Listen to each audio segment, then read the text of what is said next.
My name's Kate Plowright and I am the Director of Selling Savvy, where I do monthly sales training specifically designed for people selling events within venues. And today I'm here with Rowena from REPersonnel. Would you like to tell us a bit about yourself? Yep, so I am a HR consultant. I work with new start businesses and existing businesses on ensuring that they are compliant with all things regarding people and increasing engagement in those people as well. Thanks for being here today. Okay. We're going to give you 3 top tips on how to implement procedures and to make sure that your team actually stick to them, which can be really hard. You can have great ideas of procedures that you want to happen on a daily or weekly basis, but actually making sure that your team do them regularly, I think, is a tough thing to do. Absolutely. So, number 1 top tip is start as you mean to go on. Do you want to? Yeah, so this is all about making sure when you have people come into your business, you have a really well set up induction. So you want to be professional. You want those new people to understand how professional you are and how professionally you do things. If you get them off on the right foot at the beginning, they're much more likely to carry on as they continue with your business. Yeah, definitely. I agree. I also think that having them involved in the procedures and how the procedures work can be massive for them carrying them out day to day. Because if they feel empowered and they feel like it's kind of their idea or they're part of putting them in place, then those beginning stages can make a big difference. Exactly, and this is also about sharing what your vision and your goals are for your business. If you make them part of it, then, like you said, they're so much more likely to live it with you.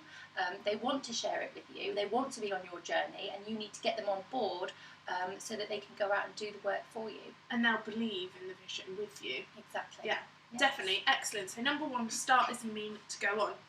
Number 2, to give clear and smart objectives. Absolutely. So this is really crucial. This is about highlighting to people, this is what I expect of you, and this is what I need you to deliver in order to do your job properly. So SMART is specific, it's measurable, it's achievable, it's realistic, and it's timely. So again, this is one of those things where you would sit down with people and you would, in an ideal world, you would get them to come up with what they think are the appropriate targets and objectives for them to be able to achieve. Yeah. And I would say from a kind of hotel venue perspective, I would include a range of things. I know a lot of people use these objectives to measure revenue and whether they're hitting budget. I would think of all different types of revenue, perhaps put some conversion targets in there. I'd put some upselling and cross-selling targets in there as well. Yeah. I'd also think of things that are personal development based. So if they want to do some cross-training between departments, or if they've got a certain goal that they'd like to get to within kind of a year or something like that, I think across different sections rather than just revenue based. Yeah, and you'll find that different people will be motivated by different objectives. So you'll have some people that will be brilliant at some of them and they'll struggle with other ones, and then you'll have the other way around. So it's really important to have a range of objectives so that it really appeals to all the different personalities and skills and capabilities within your team. And would you suggest doing them monthly, quarterly, 6 monthly? So my view would be 1st of January, beginning of the year, or whenever your performance year starts, you have them in place, ready to go from the first of whatever date that is. Yeah. And then my suggestion would be every month sit down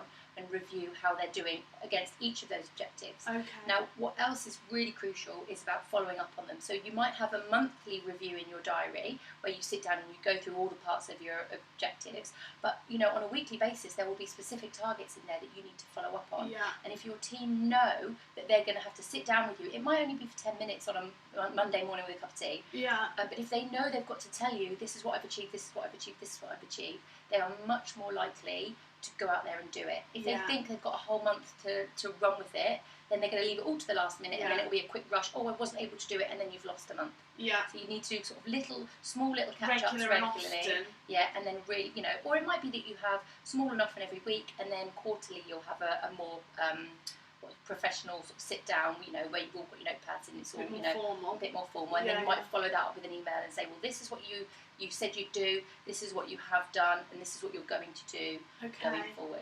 And objectives, I presume, well, I've always done objectives where they are either they're individual and then team objectives as well. Yeah. And then you'd structure each of those the same way. Absolutely, yeah. And that's a really good way of having, you know, you can have your team one first of all, this is what we as a team are going to achieve, and then you individually are going to achieve these things. And then you're bringing everyone together, everyone's got a common goal, and then they've all got their individual ones as well. Yeah. That's what makes the dream team. Exactly. Hopefully. Exactly. Okay, fab. So that was number 2, clear and smart objectives. Number 3, appoint champions. Yeah. I love this idea. It's such a good idea, isn't it? This is a really good way of getting lots of people involved, taking ownership, and giving people things that they really are passionate about. So if you know you've got somebody in your team that is really good at something specific, make them the champion. They can then share what their vision is for that, whatever it is that they're champion of, with the team, and then it's their responsibility to make sure everyone's doing it. So, you know, it might be weekly or whenever you have team get-togethers, they will then report how the team are doing with regards to what it is that they're championing. I think that's a great idea, and I think that's useful to tie in with personal development plans and their career progression. Exactly. And I also think it can be useful to rotate champions every week, have a different one, so that everybody gets the kind of overall experience of the department. Yeah, absolutely. And you know, it might be that you've got something big coming up. You might have a couple of people that champion it. You know, you don't have to have people working on their own. Or if you've got a new person in the team, put them with someone who's brilliant at something, and then they can learn from them and they can work it together. And perhaps the person that's really good at it can move on to something different, and then you can lead the other person to push on themselves. But it's all about getting people to do things they're really passionate about, because if they're passionate about it, that intrinsic motivation that they have will mean that they'll fly and they'll do really, really well. Yeah. It's about knowing your team, isn't it, I suppose, and giving them stuff that they're good at. Thank you so much. You're very welcome. So I'm Kate Plowright from Selling Savvy, working with venues to increase their revenue and conversion. I'm Rowena Prendeville from REPersonnel, HR consultant. Thank you for listening. I hope it was helpful.